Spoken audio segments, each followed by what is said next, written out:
lovelies. So, I know it's been a while since we've talked, so there's a couple things we need to talk about. Hi. Hi, pretty girl. Hi, sweetness. So, I've been trying not to burden anyone with my issues. I do try to keep a lot of stuff to myself. I try not to, you know, while I do talk about some things, there are other things that I just keep to myself. I have had, like, I've had literally the most unbelievable life. The stuff that has happened to me in my life has literally just been so crazy that when I write my book, no one is going to believe half of the shit that happened to me. Like, I remember one time I performed for Dennis Rodman. He had a video release party in downtown Toronto. I want to say that it was Limelight, but I'm not sure if that was the place it was. And it was really, really awesome. I did Diana King's Say a Little Prayer. I love that song so much. But, you know, not everything in my life has been, I used to dance on Electric Circus. I used to do a lot of really cool things. I've been on a game show. And you would think on the outside looking in that my life is probably pretty goddamn good. And to be honest, it's not bad. But a lot of the stuff that's happened to me is stuff I just rarely talk about. I remember one time I was sick out of my friend's car coming home from Toronto. And we were in the side lane with our four-ways on, and I had my head out the window, and I was wearing a wig at the time, and we got rear-ended, and my wig fell out into the road. So that's, you know, like, unbelievable stuff that's happened to me. One time when I was really young, I was a kid, I was doing something stupid. I was throwing eggs at people. And I ended up egging not only a cop, but a guy who I had known, his sister. Yeah, so, I mean, how would that have ever happened to anyone? And now the stuff that's going on now, I mean, this isn't even like something I can laugh about. This is like just unbelievable to me. When I moved to Laval, I did it for a fresh start. And listen, I get it. There's people out there that are like, this is your karma, girl. You're not a nice person. And to be honest, growing up, I really wasn't. I was not the best person to anyone. My mom, my sister, anyone. Like, I was a bad kid. And I was a bad young adult. You know, I had a temper. I was quick to anger. You know, I had a lot of stupid shit I was dealing with, and I went through a lot of tumultuous relationships, and unfortunately those relationships were almost always brought forward to the next relationship, and so I have trust issues with even dating. I've been single now for over 3 years. I see couples on the street and I'm like, oh, that's so sweet. I mean, at first I was like, ugh, gross. Now I see them and I'm like, oh, that's so sweet. I wouldn't mind. And then I was like, oh, no. If you remember last time, that didn't work out so well. So now I don't know. I think I've lost faith in sort of dating and finding good guys, because even a guy that I like disappears for a week or two at a time. No heads up, no nothing. So I'm like, I don't know. Anyhow, so, turns out that letter that I got, that my landlord asked me to open, was an eviction notice. It's not my doing, just to be clear. I mean, philosophically, it might be my doing, because I have no savings, I have no nothing. But, like, I'm not the only middle-aged woman, middle-aged, let's just hope, middle-aged woman who doesn't have savings and who lives check to check. I was never brought up with good money management skills. And so, I mean, that's something that I still need to learn as an adult. And I'm getting better, but I still need to learn it.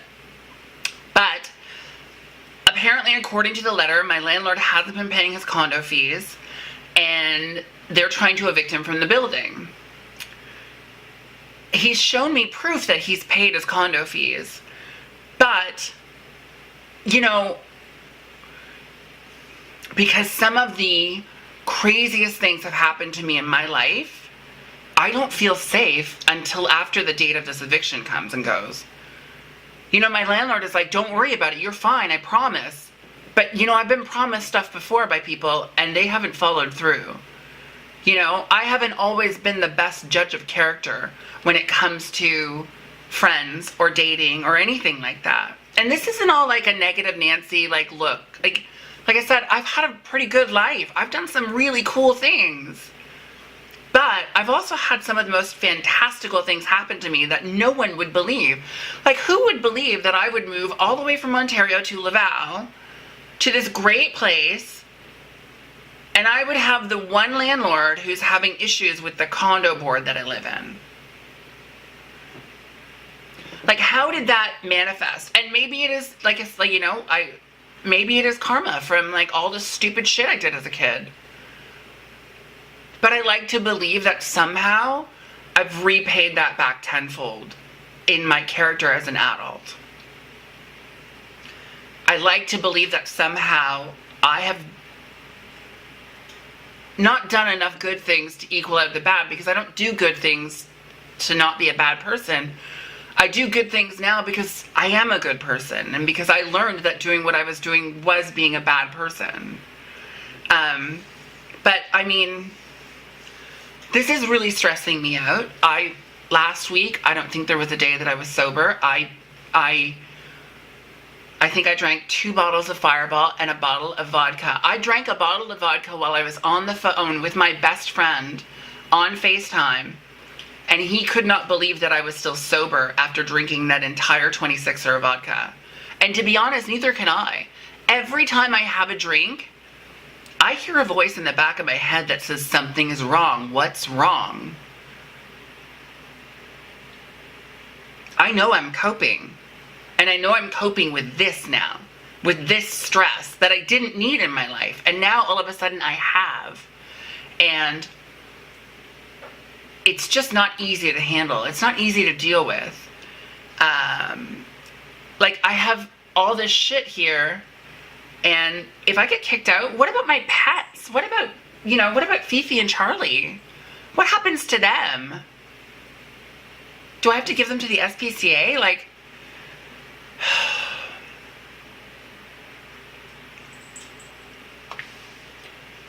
it's stressing me out a lot. It's times like this that I will say this. It's times like this I do wish I wasn't single, because then I would have someone else to comfort me, in a sense. But I am single. And it's times like this that I keep thinking to myself, why the fuck did I move to Laval? You know, Quebec is notoriously not tenant friendly. And I didn't know that. I mean, I had heard that they were assholes, but I haven't actually met any of the assholes, so I wouldn't know that.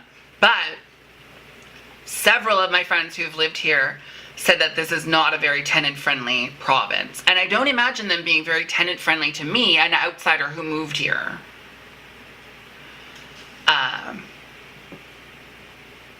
So yeah, so I'm stressing a lot, which is why you haven't seen a lot of updates. I'm not going to promise you updates because I just don't know if I'm going to be in the right mind space. I don't want to come on here bitching and complaining every week. And so that's why I've stayed off, because I really have not had a lot of positive things to say. Now listen, this isn't that I don't have a gratitude list. I am very grateful for a lot of things. I'm grateful for my family. I'm grateful for my health. I'm grateful for, you know, Charlie and FhiPhi. I'm grateful for my friends, new and old. I am grateful. But, you know, I just didn't want to come on here and bitch and complain about stuff, you know, my first world problems. I have no one that I can reach out to for help. I literally am alone. And the closer it gets to this date, the scarier it gets for me.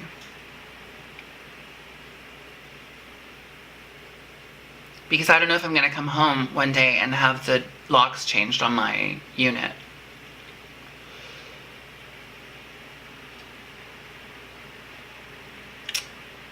Anyhow, that's about it for me today. I don't really have the energy to do more. I'm sorry. I'm a little depressed.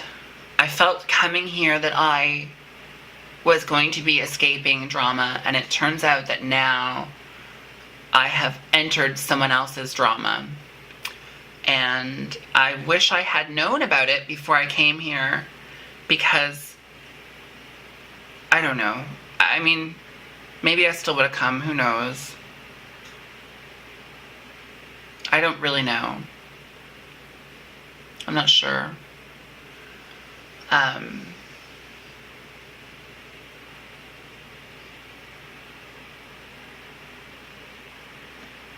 Something keeps telling me I shouldn't have left Toronto, but I left Toronto because I was scared, and I didn't feel safe there anymore.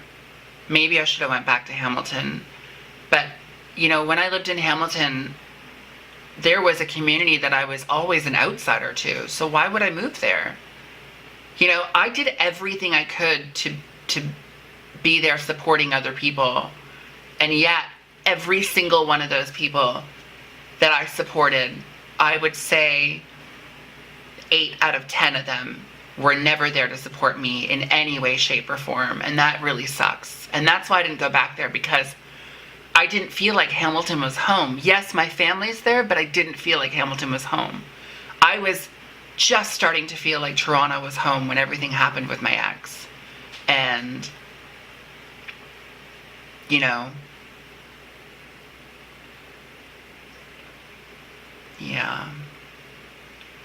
So that's my life in a nutshell. Shitstorm after shitstorm. I hope your Halloween goes well.